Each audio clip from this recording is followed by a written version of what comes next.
নমস্কার বন্ধুরা, smart finance Bangla চ্যানেলের পক্ষ থেকে সবাইকে অসংখ্য ধন্যবাদ। আজকের এই ভিডিওতে আপনাদেরকে এমন একটি সরকারি স্কিম সম্পর্কে বলবো যেখানে মাত্র 20 টাকা দিয়ে 2 লাখ টাকার বীমা পাওয়া যায়। যারা এখনও চ্যানেলটিকে সাবস্ক্রাইব করেননি, প্লিজ সাবস্ক্রাইব করে দিবেন। এই স্কিমটির নাম হলো প্রধানমন্ত্রী সুরক্ষা বীমা যোজনা। স্কিমটি কি? এটি ভারত সরকারের একটি দুর্ঘটনা বীমা স্কিম। এই স্কিমে বছরে মাত্র 20 টাকা দিয়ে আপনি বীমা সুবিধা পাবেন।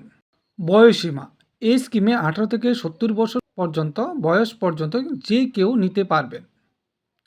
কত টাকা পাওয়া যায়? যদি দুর্ঘটনায় মৃত্যু হয় 2 লাখ টাকা, স্থায়ী অক্ষমতা হলে 2 লাখ টাকা, আংশিক অক্ষমতা হলে 1 লাখ টাকা। এই স্কিম আপনি ব্যাংক, পোস্ট অফিস অথবা নিজের ব্যাংকের অ্যাকাউন্টের মাধ্যমে সহজে করতে পারবেন। মাত্র 20 টাকা দিয়ে 2 লাখ টাকার নিরাপত্তা পাওয়া সত্যি একটি ভালো সুযোগ। যদি এই ভিডিওটি ভালো লাগে, লাইক, কমেন্ট, শেয়ার এবং চ্যানেলটিকে সাবস্ক্রাইব করতে ভুলবেন না। ধন্যবাদ সবাইকে।